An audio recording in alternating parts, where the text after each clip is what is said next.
Queridos, abram suas Bíblias em Gênesis capítulo 25.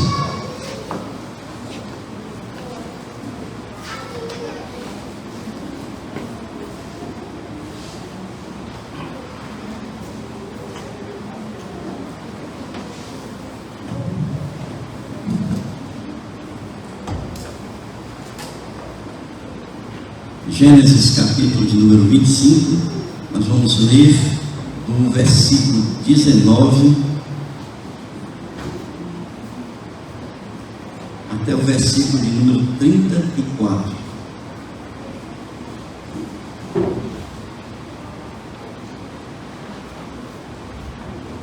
Diz assim a palavra do Senhor: São estas as gerações de Isaque, filho de Abraão. Abraão gerou a Isaque. Era Isaque de 40 anos, quando tomou por esposa a Rebeca, filha de Betuel, o arameu de Padã Arã, e irmã de Labão, o arameu. Isaque orou ao Senhor por sua mulher, porque ela era estéril. E o Senhor lhe ouviu as orações, e Rebeca, sua mulher, concebeu. Os filhos lutavam no ventre dela. Então disse: se é assim, porque vivo eu? E consultou ao Senhor. Respondeu-lhe o Senhor: duas nações há no teu ventre, dois povos nascidos de ti se dividirão. Um povo será mais forte que o outro, e o mais velho servirá ao mais moço. Cumpridos os dias para que desse à luz, eis que se achavam gêmeos no seu ventre. Saiu o primeiro, ruivo, todo revestido de pelos, por isso lhe chamaram Esaú. Depois nasceu o irmão, segurava com a mão o calcanhar de Esaú, por isso lhe chamaram Jacó. Era Isaque de 60 anos, quando Rebeca lhes deu a luz. Cresceram os meninos. Esaú saiu perito caçador, homem do campo. Jacó, porém, homem pacato, habitava em tendas. Isaque amava Esaú, porque se saboreava da sua caça. Rebeca, porém, amava a Jacó. Tinha Jacó feito um cozinhado. Quando esmorecido veio do campo Esaú e lhe disse: peço-te que me deixes comer um pouco desse cozinhado vermelho, pois estou esmorecido. Daí chamar-se Edom. Disse Jacó: vende-me primeiro o teu direito de primogenitura. Ele respondeu: estou a ponto de morrer, e de que me aproveitará o direito de primogenitura? Então disse Jacó: jura-me primeiro. Ele jurou e vendeu o seu direito de primogenitura a Jacó. Deu, pois, Jacó a Esaú pão e o cozinhado de lentilhas. Ele comeu, bebeu, levantou-se e saiu. Assim desprezou Esaú o seu direito de primogenitura. Amém, queridos? Nossos valores definem a nossa vida, o nosso futuro, porque as nossas escolhas, elas estão baseadas, elas estão fundamentadas nos valores que nós vamos criando ao longo da nossa vida e da nossa existência. Aqui nós temos um texto em que a gente pode perceber como esses valores são fundamentais no destino das nossas vidas. As nossas decisões pautadas nesses valores, e aqui nesse texto a gente observa exatamente que, por causa dos valores que cada um desses irmãos, Esaú e Jacó, tinham construído ao longo das suas vidas, definiram o futuro, não apenas da vida deles, mas o futuro da nação de Israel. E aqui, nesta passagem, nós temos um cenário bem interessante, porque a gente percebe como Deus, ele trabalha a história não apenas com a sua intervenção, como nós vimos no domingo passado, mas também por meio do livre-arbítrio do homem, dos erros que o homem comete ao longo da história. Mas Deus vai intervindo nessa história e vai amoldando a história para que a sua palavra, as suas promessas, elas se cumpram ao longo do tempo. Vejam, interessante a gente perceber que, apesar desses cenários, apesar desses deslizes dos homens, né, que a gente percebe aqui nesse enredo, como Deus foi trabalhando para que assim, né, a Jacó fosse aquele que foi escolhido para ser o patriarca da grande nação de Israel. Eu queria pensar um pouco nesse texto, pensando já a partir do contexto, lá no início da história, quando Isaac se casa com Rebeca. Sabemos que ele se casou com Rebeca. Rebeca era estéril, e ele começa a orar por um filho com Rebeca. Aos 40 anos de idade ele começa a orar, e aos 60 anos nasce os gêmeos. Portanto, aos 19 anos de oração, Rebeca engravidou desses gêmeos, como conta aqui a história. E durante esse período ela estava grávida, e os dois filhos estavam no seu ventre e começaram a brigar entre si. E ela então vai à presença de Deus em oração, e ela conversa com Deus, e ali Deus fala para ela que no seu ventre havia duas nações, e que o mais velho serviria ao mais novo. Agora veja, Esaú nasceu primeiro, e ele recebeu esse nome porque ele era peludo.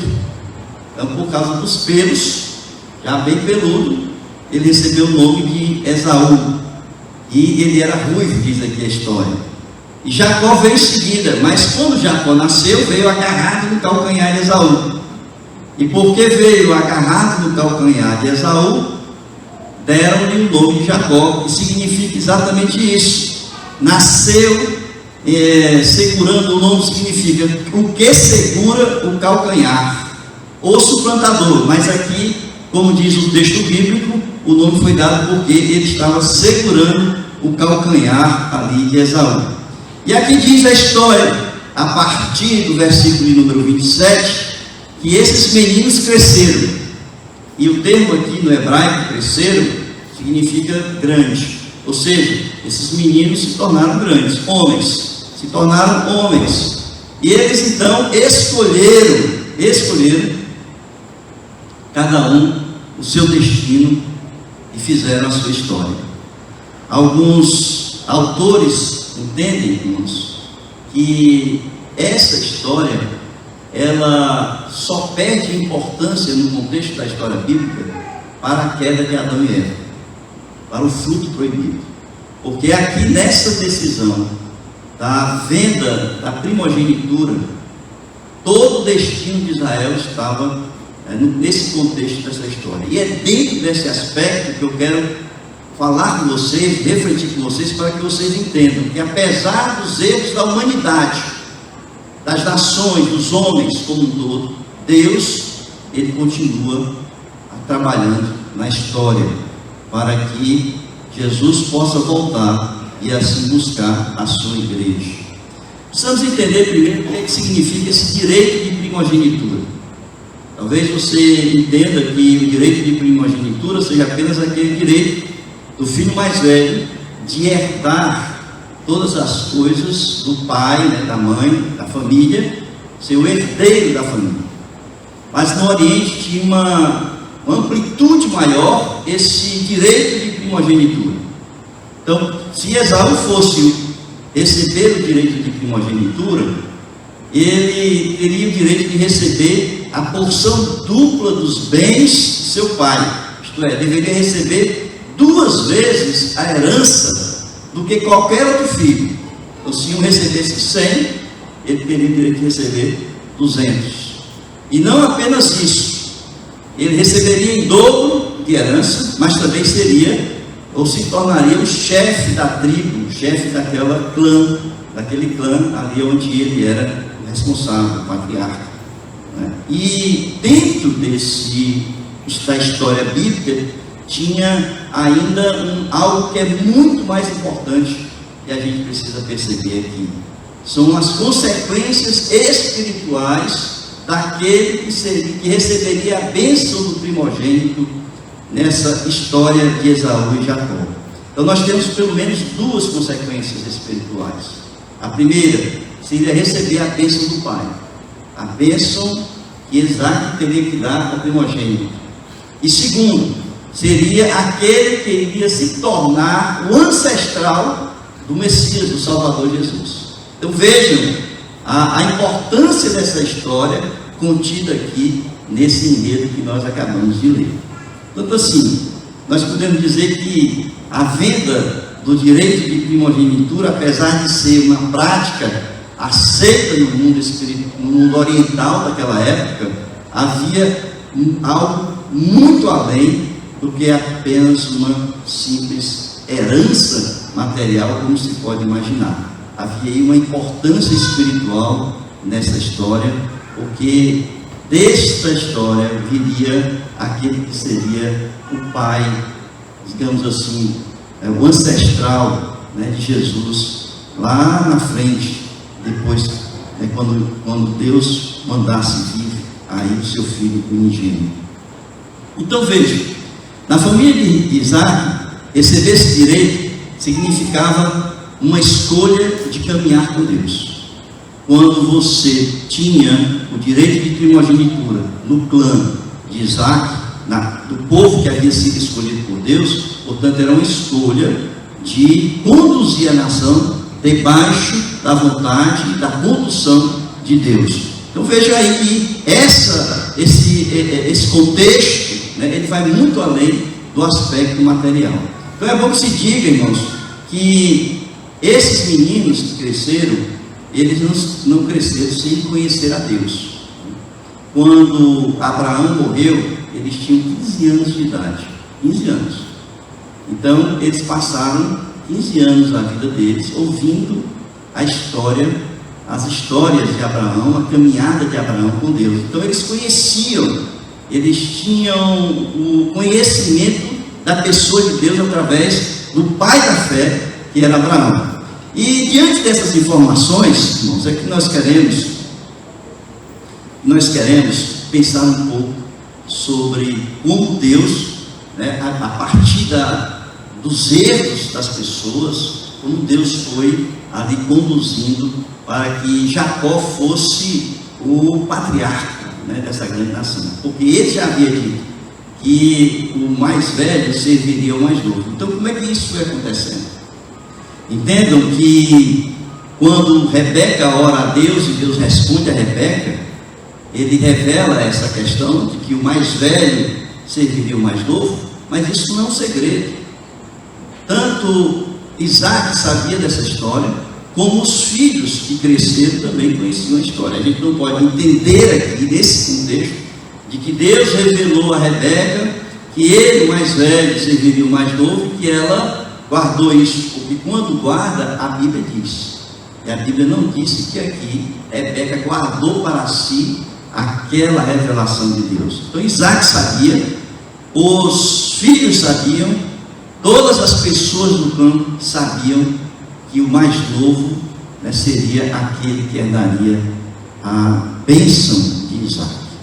Então veja, a primeira coisa que eu quero pensar aqui nesse texto é que Deus está no controle, mesmo com as escolhas da vida de cada um.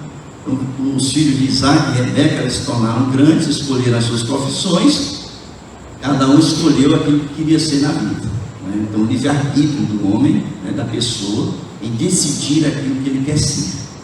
E apesar deles serem gêmeos, o que a gente percebe aqui? Que foram duas pessoas totalmente diferentes uma da outra, né? Então veja, quem era Esaú? Quem foi Esaú? Esaú, diz o texto, que era um homem do campo, portanto um homem livre, um homem que tinha aquela vontade de ser dono de si mesmo. Esaú era um homem autoconfiante, era um caçador exímio. Diz o texto que ele era um caçador, um perito caçador. Ele gostava de caçar, mas era um perito caçador. E o autor aos Hebreus, quando vai falar de Esaú, diz duas coisas importantes para a gente entender aí o caráter e a personalidade de Esaú. Ali em Hebreus capítulo 12, versículo 16, diz que Esaú era impuro ou profano. O que significa isso? Significa dizer que quando fala impuro, fala na questão da sexualidade. Era um homem imoral, era impuro. Portanto, era um homem livre que fazia o que queria, que desejava, o que desejava, ele fazia. Era um homem que se sentia dono de si mesmo. Mas diz também que era um profano, ali no autor dos Hebreus. Profano significa dizer que era distante de Deus. Por isso é importante a gente entender que eles, os dois, ouviram sobre Deus. Até os 15 anos de idade, Abraão falou de Deus para eles, mas mesmo assim cresceram, e quando adultos, um escolheu não andar com Deus, que foi Esaú. Quando o autor dos Hebreus diz, portanto, que ele era impuro ou profano, ele está dizendo que estava longe de Deus. E isso já nos mostra que os valores dele não estavam ligados aos valores espirituais, ou os valores dele não tinham nada a ver com a vontade de Deus para a vida dele. O outro, bom, para mim, eu enxergo então Esaú um homem totalmente voltado aos seus instintos. Portanto, ele agia mais pelo instinto do que pela razão.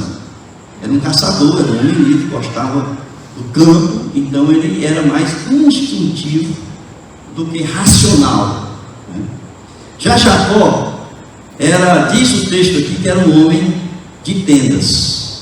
Na verdade, a gente pode entender que era um homem caseiro, homem de tendas, e pacato. Pacato aqui significa inocente. Esse termo no hebraico ele pode ser traduzido também como íntegro, mas a gente sabe que Jacó não era um homem íntegro, porque ele enganou o pai, e ele enganou outras pessoas na história de vida dele. Portanto, nós não podemos entender na tradução aqui como homem íntegro, mas a tradução dessa palavra significa dizer também que ele era inocente ou simples. Então a gente pode, pela definição desse caráter de Jacó, a gente pode entender Esaú um arrogante, Esaú um homem que se vangloriava de ser o que ele era, um perito caçador, um exímio, homem do campo, um homem livre. E já Jacó, um homem caseiro, um homem simples, um homem humilde. Então a gente pode entender dessa forma aqui como é descrito a pessoa de Jacó. E para mim, irmãos, Jacó ele era um pastor de ovelhas. A gente sabe que a profissão dele que ele desenvolve quando ele foge ali da sua terra, ele vai cuidar do rebanho, do seu sogro. Então ele era um pastor de ovelhas. Então, para mim, ele era um homem mais voltado à reflexão do que ao instinto.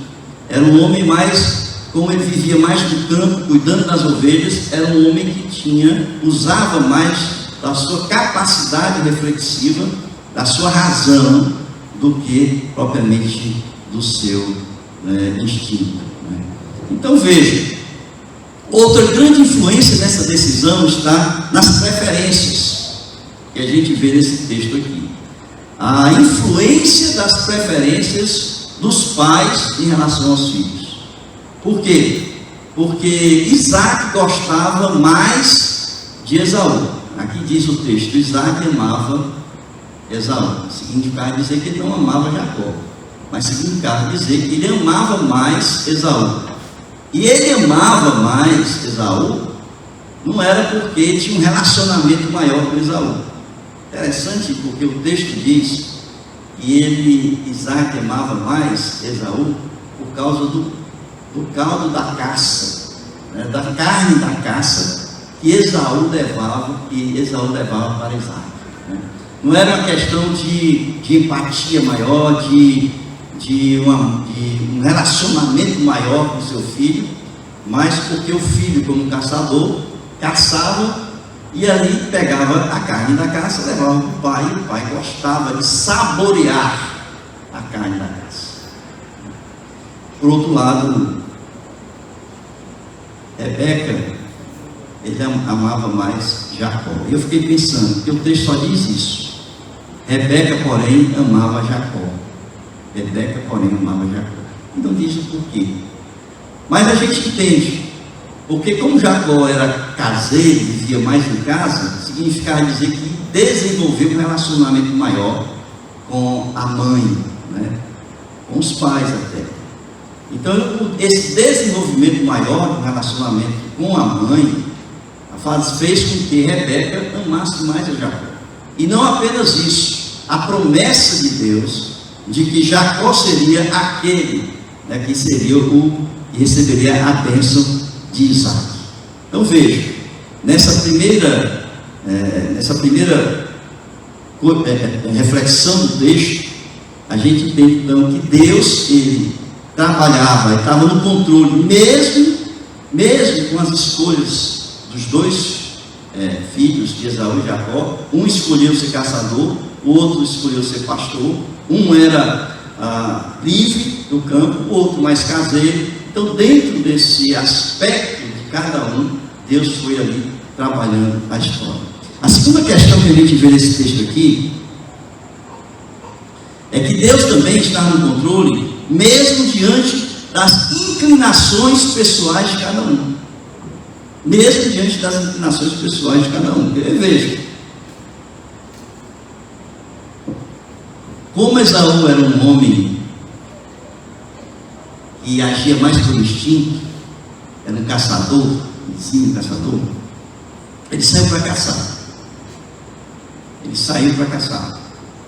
Só que ele não pegou uma caça. Ele chegou no acampamento, estava cansado, diz o texto, e faminto. Se ele tivesse com caça, ele iria preparar a caça dele, não é? Fazia a carnezinha, levar para o pai, né? Como ele tinha costume, ajudar o pai dele com a caça. E aí chegou lá no acampamento, sem nada, cansado, com fome. E aí o que ele encontra no acampamento? Encontra Jacó. Jacó estava preparando um caldo de lentilha. E naquele momento ali que ele sente o cheiro do caldo da lentilha e a fome bateu, ele pede o caldo para o irmão. Então vejam, queridos, como é que as coisas acontecem, né? Porque naquele momento, o que estava em jogo ali? Duas coisas que eu entendo que são importantes que a gente entenda esse texto. A primeira coisa era essa relação entre a razão e o instinto. O instinto, ele está preocupado, o instinto, ele nos preocupa em satisfazer as nossas necessidades, né? Do aqui e agora. Estou com fome, eu quero comer, certo? A razão não. A razão, ela faz com que eu estou com fome. Como é que eu vou saciar a minha fome? Eu vou refletir sobre isso e vou tentar realizar aquilo que eu estou querendo. Então ele estava em jogo a razão e o instinto. Jacó, um homem mais reflexivo, claro que usou de astúcia, e ele então se aproveitou daquele momento. A outra coisa que estava em jogo ali era a aproximação ou distanciamento de Deus. Porque quando Jacó diz assim: eu lhe dou o caldo que você está precisando, mas você me vende seu direito de primogenitura. Irmãos, o que Jacó fez não era errado não, isso era um costume. Naquele período ali, na cultura oriental, você podia vender seu direito de primogenitura, tá? E o que Jacó fez, legalmente, pela cultura do Oriente, não estava errado. Só que ele se aproveitou de uma situação. Ele sabia que o irmão estava com fome, o irmão não tinha como satisfazer a fome porque não tinha pego a caça, e ele estava com o prato na mão. Ele então se aproveita, ele usa da sua capacidade ali, né, da sua razão, e ele então faz a proposta. Só que o que estava em jogo ali era o direito de primogenitura, ou seja, a promessa de Deus, aquele que seria o ancestral de Jesus Cristo. E quando ele faz a proposta, ele sabe que naquele momento Deus iria cumprir com a sua promessa. Esaú, diz aqui o texto, ele desprezou o seu direito de primogenitura. Vejam aí no versículo número 34, que diz, lá no final, diz assim: assim desprezou Esaú o seu direito de primogenitura. O que quer dizer isso aqui? Simplesmente ele disse assim: olha, a distância dele de Deus, que não tinha nenhuma relação com Deus, para ele não era importante. Aquele direito que ele poderia ter herdado naquele momento ali para ele, o importante era satisfazer as suas necessidades pessoais. Eu fico pensando, irmãos, quantos de nós cometem esse erro? Quantos de nós cometem o erro de satisfazer o seu desejo, satisfazer as suas necessidades, de estar diante de uma tentação muito grande, e a gente se deixar levar por essa tentação, esquecendo da nossa relação com Deus, da nossa fidelidade com Deus.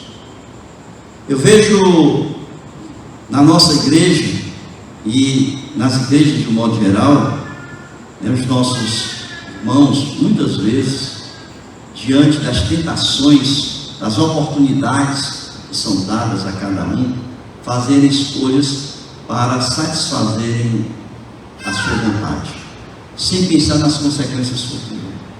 Quando nós agimos por instinto, quando nós agimos pensando na nossa necessidade, e nós esquecemos da nossa fidelidade a Deus, da nossa relação com Deus, da nossa caminhada com Deus, nós deixamos para lá, logicamente que nós vamos ter um prazer naquele momento, nós vamos satisfazer o nosso prazer, a nossa vontade naquele momento, mas o prazer de um momento pode ser muito sério lá na frente. A consequência desse prazer pode ser uma consequência terrível lá na frente, que vai perdurar a vida toda na vida de uma pessoa.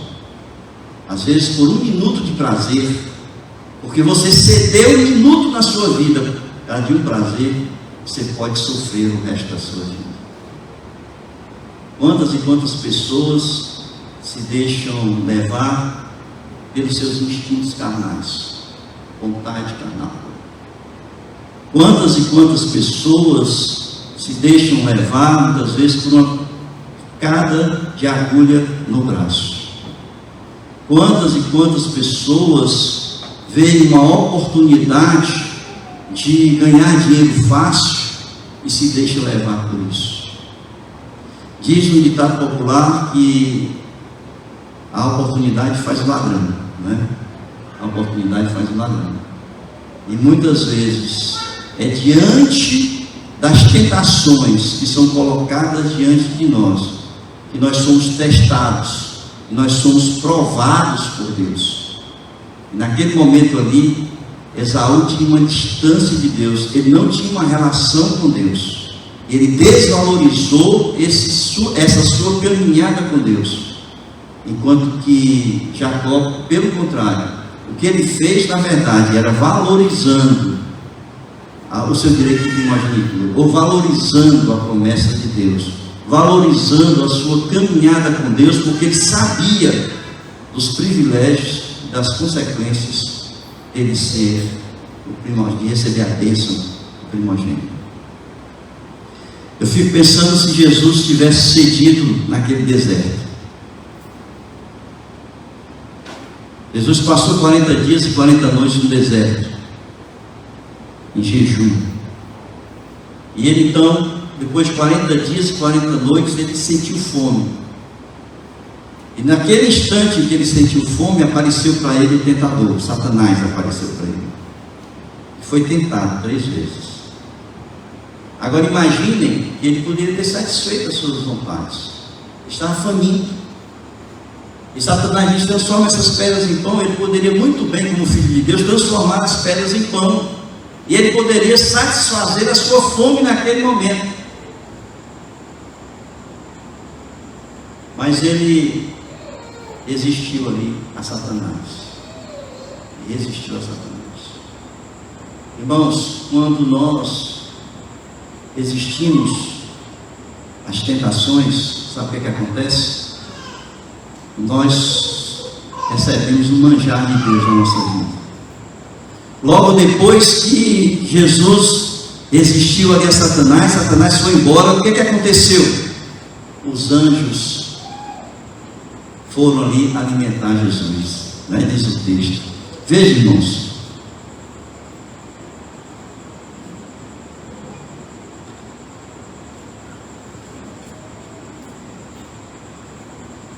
que ali depois, deixa eu ver aqui o texto aqui, Mateus 4, né, versículo 11, diz assim: então o diabo deixou, e eis que vieram os anjos e o serviram. Quando você cai na tentação, o que acontece? Dor e sofrimento, a troca de 1 minuto de prazer, de um tempo curto de prazer, leva você a dor e o sofrimento o resto da vida. Mas se você resiste àquele momento de tentação, você é servido pelos anjos do Senhor. Diz a Bíblia em 1 Pedro capítulo 5, versículos 8 e 9, que diz assim: sede sóbrios e vigilantes, o diabo, vosso adversário, anda em derredor, como um leão que ruge procurando alguém para devorar. Existires firmes na fé, certo de que sofrimentos iguais aos vossos estão se cumprindo na vossa irmandade espalhada pelo mundo. Portanto, o que é que ele diz aqui? O diabo, vosso adversário, anda em derredor, como um leão que ruge procurando alguém para devorar. E o que é que ele diz? Resistires firmes na fé. Em Tiago 4, versículo 7 diz: sujeitai-vos, portanto, a Deus, mas resisti ao diabo, e ele fugirá de vós. Então, irmãos, o que é que nós temos que fazer? Resistir ao diabo. Por quê? Porque nós somos tentados, nós somos fracos. Jesus disse que o nosso coração só tem coisa ruim, né? Tudo que sai de ruim sai do coração do homem. E ali em Tiago 1, versículos 14 a 15, diz assim: ao contrário, cada um é tentado pela sua própria cobiça, quando esta o atrai e seduz. Então a cobiça, depois de haver concebido, dá à luz o pecado, e o pecado, uma vez consumado, gera a morte. Nós somos tentados, nós cobiçamos, nós desejamos, e o diabo de bandeja coloca diante de você. E naquele momento ali, nós nos deixamos levar, e isso gera a morte em cada um de nós. O primeiro passo, portanto, que nós temos que fazer é resistir à tentação, é ter autocontrole, é manter a razão acima do instinto. E é justamente essa racionalidade que nos distingue dos animais. Queridos, você sabe que Esaú, ele não se arrependeu daquilo que ele fez. Logo depois ele tentou conseguir novamente a bênção. Ele perdeu a bênção, ele tentou reconquistar a bênção. Mas diz o texto aqui em Hebreus capítulo 12, versículo 17, que na verdade ele tentou, quando ele viu que havia perdido, ele tentou, mas ele não conseguiu. Sabe por quê? Porque ele não estava arrependido do ato que ele cometeu. Vejam aí, Hebreus capítulo 12, versículo 17.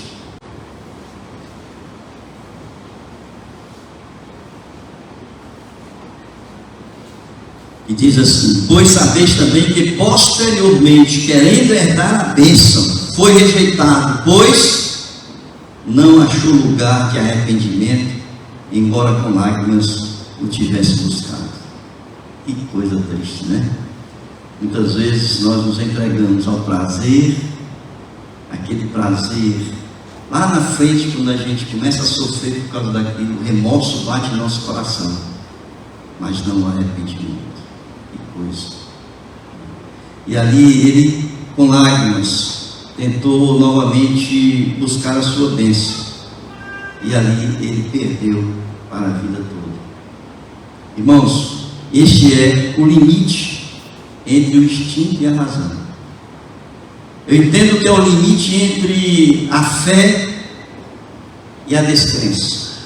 É o limite entre ceder ou não à tentação. É o limite entre o crer e o não crer.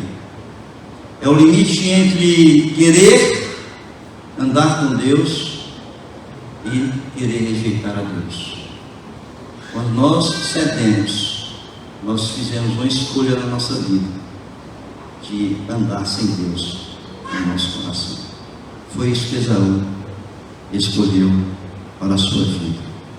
Eu espero que vocês não façam essa mesma escolha. Por quê? Porque aquele que anda com Deus sempre haverá um banquete esperando por nós. Um banquete esperando por nós. Amém, queridos? A decisão de Esaú marcou a história. Por quê? Porque ele não herdou a bênção de Isaac. Foi Jacó. É claro que Jacó e Rebeca foram castigados pelos seus erros. Entendam, Deus trabalhou a história, mas ele não tirou o castigo pelos atos errados dos dois. Jacó teve que fugir, passou vários anos longe da família, nunca mais viu a mãe, e a mãe nunca mais viu o filho. Foram castigados, mas Deus assim mesmo, pelos erros e o livre-arbítrio do homem, ele fez com que as suas promessas e aquilo que ele havia revelado se cumprisse. Há uma promessa sobre nós, a promessa de salvação. Há uma promessa sobre nós, que é a promessa de vida eterna. Para nós andarmos debaixo dessa promessa, nós precisamos, irmãos, usar da nossa capacidade de raciocínio e entender que se nós vivermos pelo instinto, nos deixarmos levar pelas tentações, nós vamos sofrer o resto da vida, mas a nossa fidelidade a Deus fará com que nós venhamos a conquistar no Senhor a nossa vida eterna. Amém?